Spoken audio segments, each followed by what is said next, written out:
Halo anak-anak kelas 8, saya Bu Ari. Pada kesempatan kali ini, kita akan belajar tentang bab 1 di kelas 8, yaitu tentang sistem gerak pada manusia. Video kali ini hanya akan membahas tentang part 1 atau bagian pertama, yaitu tentang tulang dan rangka.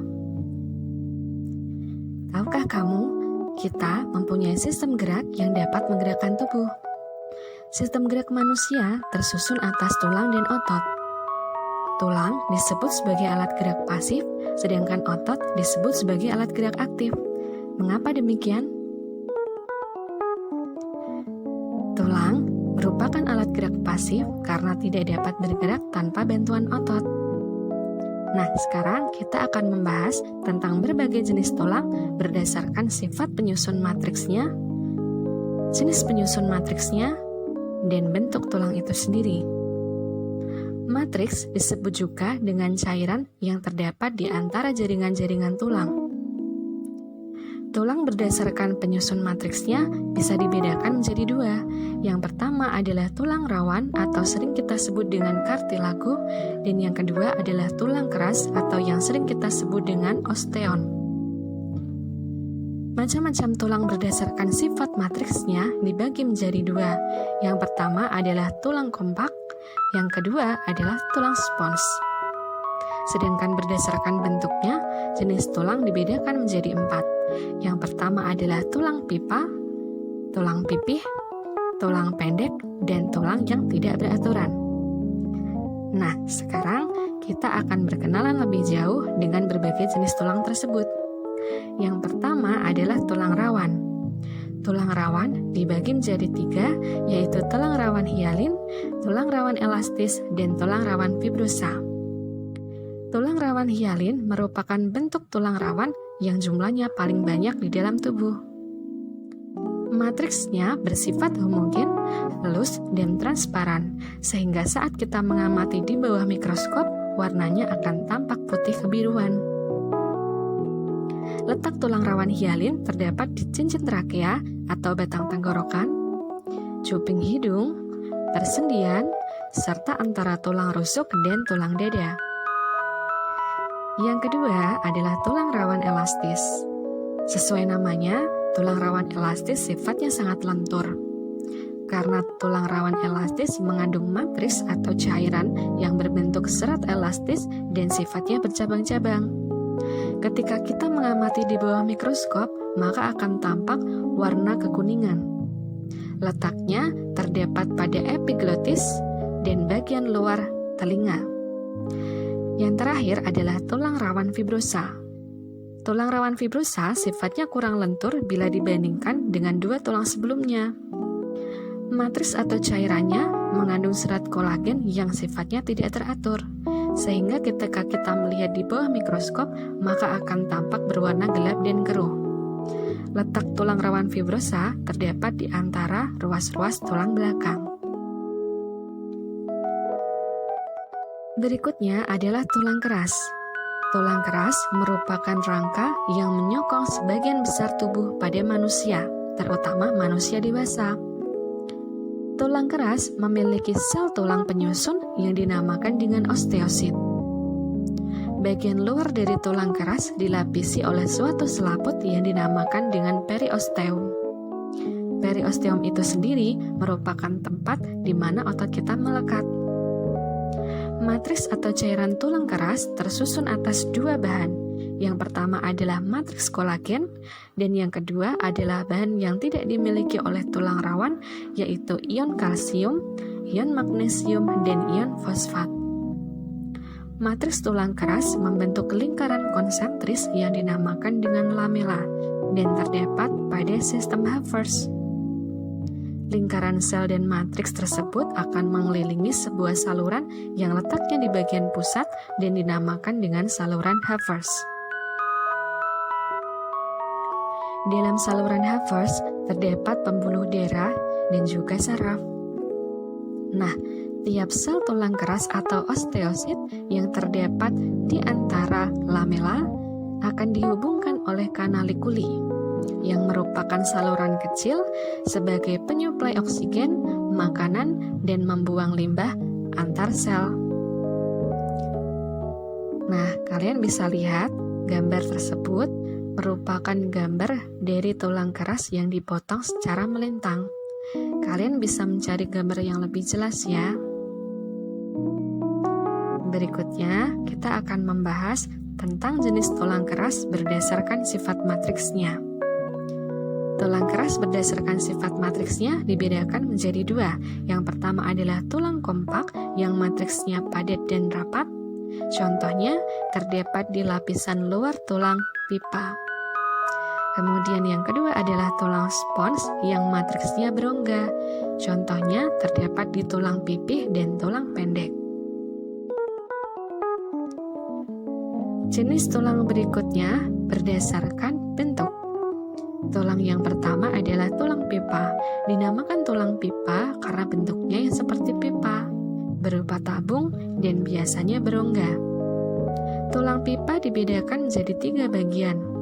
Bagian yang paling tengah dinamakan dengan diafisis. Bagian tengah dari tulang pipa biasanya sangat keras karena terdiri atas tulang kompak.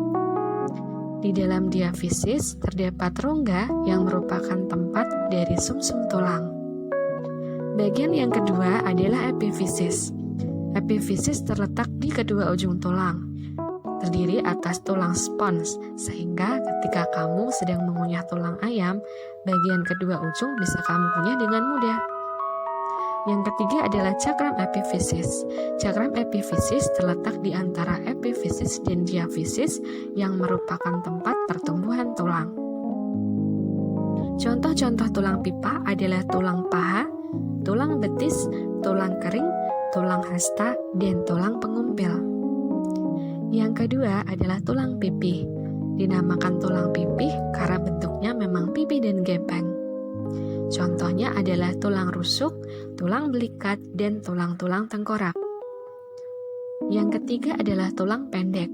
Tulang pendek bentuknya silindris dan ukurannya tidak terlalu panjang. Contohnya adalah tulang di pergelangan tangan dan kaki, serta ruas-ruas jari tangan. Tulang yang terakhir adalah tulang yang bentuknya tidak beraturan. Sesuai dengan namanya, tulang tidak beraturan memiliki ciri yang khas dan tidak bisa disamakan dengan tulang yang lainnya. Tulang tidak beraturan biasanya terdapat di wajah dan ruas-ruas tulang belakang. Selanjutnya, kita akan membahas tentang proses pembentukan tulang atau osifikasi. Proses perubahan tulang rawan menjadi tulang keras inilah yang dinamakan dengan proses osifikasi.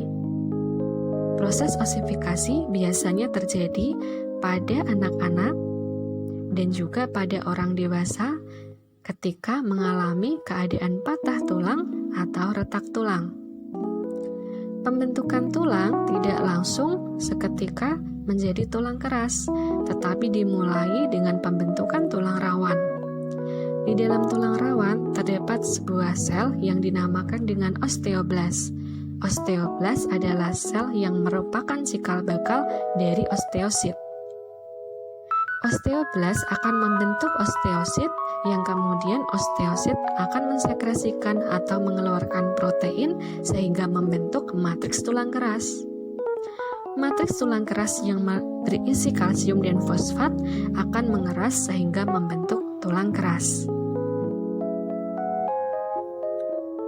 Nah, sekarang kita akan beralih membahas tentang rangka tubuh pada manusia. Apa sih bedanya tulang dengan rangka tubuh? Ibarat sebuah rumah, rangka adalah rumah itu sendiri, sedangkan tulang adalah batu bata yang menyusun rangka tersebut. Fungsi rangka tubuh pada manusia ada banyak. Salah satunya memberi bentuk tubuh, menegakkan tubuh, tempat melekatnya otot, tempat menyimpan mineral, dan tempat menyimpan energi. Rangka manusia dibedakan menjadi dua, yaitu rangka aksial atau sumbu tubuh dan rangka apendikular atau anggota tubuh.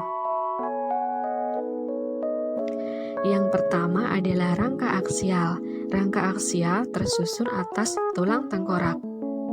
Nah, kalian bisa mencoba sambil mempraktekkan ya. Tulang tengkorak tersusun atas yang pertama tulang tempurung kepala, tulang wajah, dan tulang telinga. Yang berikutnya adalah rangka aksial. Rangka aksial tulang belakang atau vertebrae berfungsi untuk menyangga berat badan dan melakukan berbagai posisi serta gerakan. Jumlah tulang belakang ada 33 ruas yang tersusun dari 7 ruas tulang leher, 12 ruas tulang punggung, 5 ruas tulang pinggang, 5 ruas tulang kelangkang, dan 4 ruas tulang ekor yang bentuknya menyatu. Rangka aksial yang berikutnya adalah tulang dada atau sternum dan tulang rusuk atau costai. Bersama-sama di antara kedua tulang, yaitu tulang dada dan tulang rusuk, merupakan pelindung organ yang ada di dalam dada, seperti paru-paru dan jantung. Tulang dada itu sendiri tersusun atas 3 bagian, yaitu bagian hulu, bagian badan, dan tajuk pedang. Sedangkan tulang rusuk terdiri atas 12 pasang yang bentuknya berlainan. 7 ruas tulang bagian atas dinamakan dengan tulang rusuk sejati. 3 ruas bagian bawahnya disebut dengan tulang rusuk palsu, dan bagian yang paling bawah disebut dengan tulang rusuk melayang. Nah, apakah kalian tahu bedanya di antara tulang rusuk sejati, tulang rusuk palsu, dan tulang rusuk melayang? Berikutnya, kita akan membahas tentang rangka anggota tubuh atau rangka apendikular. Rangka apendikular atau alat gerak atas terdiri atas 2 bagian, yaitu tulang gelang bahu dan gelang tangan. Tulang gelang bahu terdiri atas 2 buah tulang selangka yang terdapat pada bagian depan dan 2 buah tulang belikat yang terdapat di bagian belakang. Sedangkan tulang tangan tersusun atas tulang lengan atas, tulang hasta, tulang pengumpil, tulang pergelangan tangan, tulang telapak tangan, dan tulang jari tangan. Nah, apakah bedanya antara tulang hasta dan tulang pengumpil berdasarkan letaknya?